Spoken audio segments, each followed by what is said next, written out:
नमस्कार दोस्तों, insurance technical पर आपका बहुत बहुत स्वागत है। आज हम चर्चा करने वाले हैं एलआईसी के न्यू जीवन लक्ष्य प्लान के बारे में, जिसका टेबल नंबर है 933 एलआईसी ने इसे पुराने जीवन लक्ष्य प्लान 833 की जगह इस प्लान को लाया है। जीवन लक्ष्य पॉलिसी एलआईसी के मोस्ट पॉपुलर पॉलिसियों में से एक है। जैसा इसका नाम है जीवन लक्ष्य, वैसे ही इस पॉलिसी को डिजाइन किया गया है, अर्थात यह फैमिली के द्वारा तय किए गए लक्ष्य को पाने में फाइनेंशियली आपकी फैमिली को मदद प्रदान करती है। यह पॉलिसी बीमा धारक को प्रोटेक्शन और सेविंग दोनों प्रदान करती है। यह एक नॉन लिंक प्रोडक्ट है, अर्थात यह शेयर मार्केट से जुड़ा हुआ नहीं है। यह एक लिमिटेड प्रीमियम पेमेंट का प्लान है, जिसके तहत बीमा धारक को चुने गए पॉलिसी पीरियड से 3 वर्ष कम समय तक प्रीमियम का भुगतान करना होता है। यह एक विद प्रॉफिट प्लान है, जिसके अंतर्गत एलआईसी अपने फाइनेंशियल परफॉर्मेंस के अनुसार प्रॉफिट को वेस्टेड सिंपल रिविजनरी बोनस और फाइनल एडिशनल बोनस के रूप में बीमा धारक के साथ शेयर करती है। इस प्लान की सबसे खास बात यह है कि बीमा धारक के साथ कुछ अनहोनी होने पर भविष्य के सारे प्रीमियम माफ हो जाते हैं। साथ ही साथ सम एश्योर्ड का 10% हर साल रेगुलर इनकम के रूप में मिलने लगता है और पॉलिसी के मैच्योरिटी के समय पर पॉलिसी की मैच्योरिटी का अमाउंट भी मिल जाता है। यही पॉलिसी कन्यादान पॉलिसी के नाम से भी फेमस है।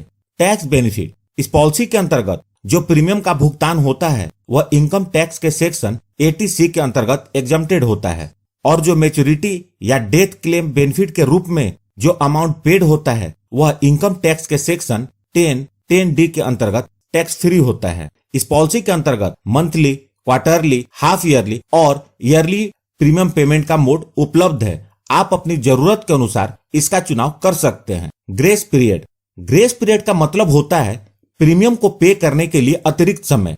इस ग्रेस पीरियड के दौरान भी पूरी कवरेज बनी रहती है और इस दौरान यदि क्लेम आता है तो एलआईसी उसका भुगतान करती है। ग्रेस पीरियड इस बात पर निर्भर करता है कि प्रीमियम पेमेंट का आपने कौन सा मोड अपने लिए चुना है। यदि आपने ईयरली, हाफ ईयरली या क्वार्टरली प्रीमियम पेमेंट मोड चुना है तो आपको अतिरिक्त समय 30 दिनों का मिलता है। यदि आपने मंथली प्रीमियम पेमेंट मोड का चुनाव किया है तो आपको ग्रेस पीरियड 15 दिनों का मिलता है।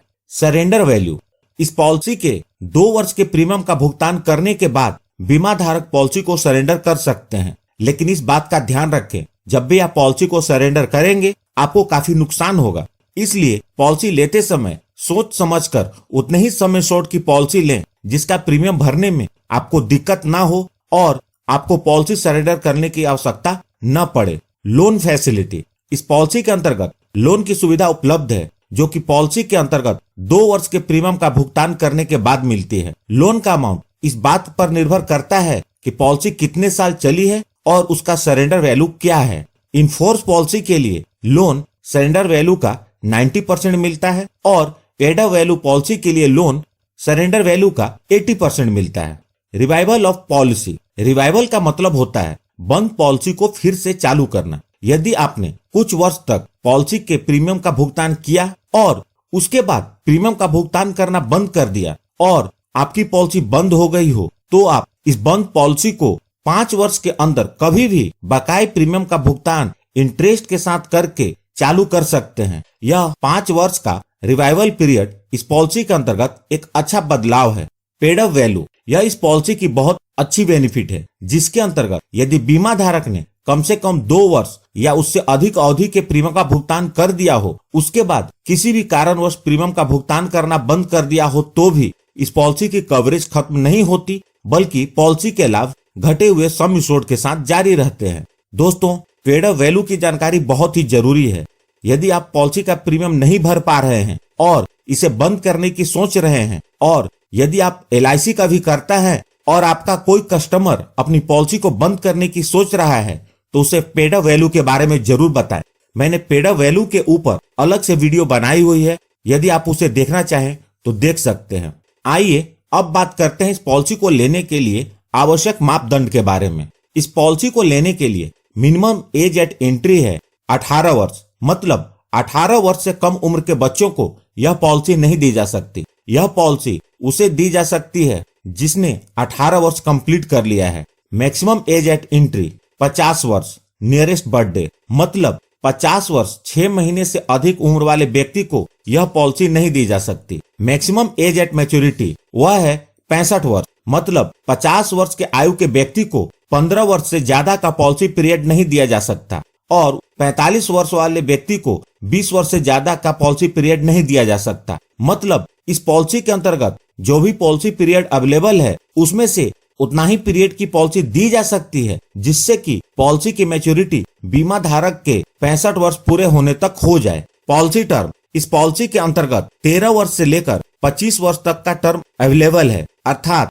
यह पॉलिसी 13 वर्ष से कम टर्म जैसे 5 वर्ष, 8 वर्ष, 10 वर्ष या 12 वर्ष के पीरियड के लिए उपलब्ध नहीं है। इसे मिनिमम 13 वर्ष के लिए लेना होगा और जो मैक्सिमम पॉलिसी टर्म है वह है 25 वर्ष। प्रीमियम पेमेंट टर्म, इस पॉलिसी का जो प्रीमियम पेमेंट टर्म है वह पॉलिसी टर्म माइनस 3 वर्ष है। मतलब यदि पॉलिसी टर्म 13 वर्ष है तो premium paying term 13 minus 3 equal to 10 वर्ष होगा। यदि आप 20 वर्ष का पॉलिसी पीरियड लेंगे तो premium paying term 20 minus 3 equal to 17 वर्ष होगा। मिनिमम सम एश्योर्ड, इस पॉलिसी का मिनिमम सम एश्योर्ड 1 लाख रुपए है, अर्थात आपको कम से कम 1 लाख के सम एश्योर्ड की पॉलिसी लेनी होगी। Maximum sum assured, maximum sum assured की इस पॉलिसी में कोई लिमिट नहीं है, लेकिन यह आपके इनकम पर निर्भर करता है। 1 लाख से ऊपर का सम एश्योर्ड 10,000 के गुणक में उपलब्ध है। राइडर्स, इस पॉलिसी के अंतर्गत 4 राइडर्स उपलब्ध हैं। पहला है एक्सीडेंटल डेथ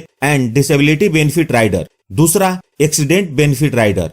आप इन दोनों राइडर में से किसी एक राइडर का चुनाव कर सकते हैं। उसके बाद तीसरा राइडर है न्यू टर्म एश्योरेंस राइडर और चौथा है new critical illness benefit rider. Premium waiver benefit rider की इस पॉलिसी में इनबिल्ट कवरेज है। अगर आप इन राइडर्स को पूरी तरह समझना चाहते हैं तो मैंने अलग से इसकी वीडियो बनाई हुई है, आप उस वीडियो को जरूर देखें। उस वीडियो की लिंक मैंने इस वीडियो के डिस्क्रिप्शन में दे दी है।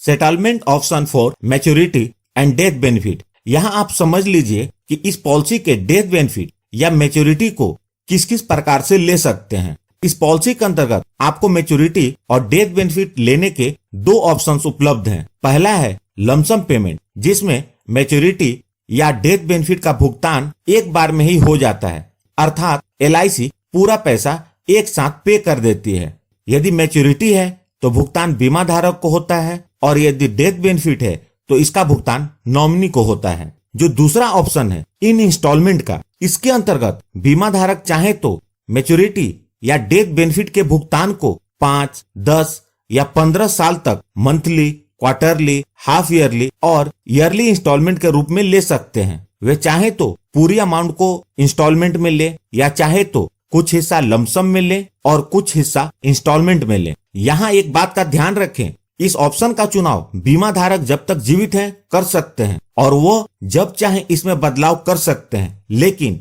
बीमा धारक के बाद नॉमिनी को इस ऑप्शन में किसी प्रकार का कोई चेंज करने का ऑप्शन नहीं होगा। आइए अब इस पॉलिसी के बेनिफिट्स को उदाहरण के साथ समझते हैं। मिस्टर कार्तिक, जिनकी उम्र 30 वर्ष है, इस पॉलिसी को लेते हैं और सम एश्योर्ड के रूप में 5 लाख का चुनाव करते हैं और पॉलिसी पीरियड 25 वर्ष का लेते हैं। तो इस कंडीशन में मिस्टर कार्तिक को 22 वर्ष तक ही प्रीमियम का भुगतान करना है, क्योंकि premium payment term policy period से 3 वर्ष कम है। यदि मिस्टर कार्तिक मंथली प्रीमियम भरना चाहते हैं तो उनका मंथली प्रीमियम 1,770 रुपए होगा और यदि ईयरली प्रीमियम भरना चाहते हैं तो उनका ईयरली प्रीमियम 20,787 रुपए होगा। इस प्रकार मिस्टर कार्तिक पूरे पॉलिसी पीरियड के दौरान टोटल 4,57,772 रुपए प्रीमियम के रूप में भरेंगे और पॉलिसी के 25 वर्ष पूरे होने पर मिस्टर कार्तिक को मैच्योरिटी के रूप में sum assured plus wasted simple revisionary bonus plus final additional bonus मिलेगा,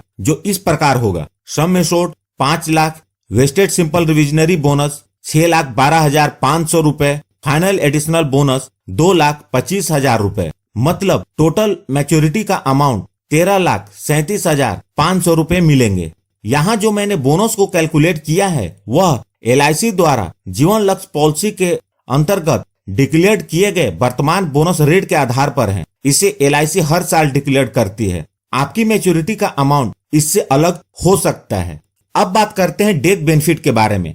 पॉलिसी लेने के बाद से लेकर पॉलिसी पीरियड के दौरान कभी भी मिस्टर कार्तिक के साथ कुछ अनहोनी होती है और वो अपने परिवार के बीच नहीं रहते तो नॉमिनी को डेथ बेनिफिट का भुगतान होगा, चाहे अनहोनी पॉलिसी लेने के तुरंत बाद हो या कभी भी। यहाँ हम मान लेते हैं पॉलिसी के 5वें वर्ष में मिस्टर कार्तिक के साथ अनहोनी हो जाती है और वो अपने परिवार के बीच नहीं रहते, तो इस केस में मिस्टर कार्तिक के नहीं रहने पर यह पॉलिसी बंद नहीं होगी। बचे हुए प्रीमियम का भुगतान LIC करेगी। और इतना ही नहीं, हर साल पॉलिसी की एनिवर्सरी पर नॉमिनी को पॉलिसी के 5 वर्ष पूरे होने से लेकर पॉलिसी के 24 वर्ष पूरे होने तक रेगुलर इनकम का बेनिफिट मिलेगा, जो कि सम एश्योर्ड का 10% अर्थात 50,000 रुपए होगा। मतलब नॉमिनी को LIC की तरफ से हर साल 50,000 रुपए मिलेगा। और जब पॉलिसी के 25 वर्ष पूरे हो जाएंगे तो नॉमिनी को मैच्योरिटी भी मिल जाएगी। इस केस में सम एश्योर्ड के रूप में सम एश्योर्ड का 110% मिलेगा। बोनस पहले जैसा बताया था वैसा ही मिलेगा। तो नॉमिनी को मैच्योरिटी बेनिफिट के रूप में टोटल 13,87,500 रुपए मिलेंगे। तो दोस्तों, यह थी LIC के जीवन लक्ष्य टेबल नंबर 933 की जानकारी। यदि वीडियो पसंद आई हो तो प्लीज इस वीडियो को लाइक करके मुझे प्रोत्साहित जरूर करें। और सबसे महत्वपूर्ण, यदि आपने इस चैनल को अभी तक सब्सक्राइब नहीं किया है तो कर लें और जुड़ जाएं हमारे साथ इंश्योरेंस प्रोफेशनल से इंश्योरेंस की जानकारी के लिए। और साथ में बेल आइकॉन को भी क्लिक कर दें और ऑल सेलेक्ट कर लें, ताकि जब भी मैं न्यू वीडियो अपलोड करूं वह तुरंत आप तक पहुंच जाए। यदि आप इस वीडियो के कंटेंट को पढ़ना चाहते हैं तो आप मेरी वेबसाइट insurance-technical.com को विजिट कर सकते हैं। अंत में अपना कीमती समय निकालकर इस वीडियो को देखने के लिए आपका बहुत बहुत धन्यवाद।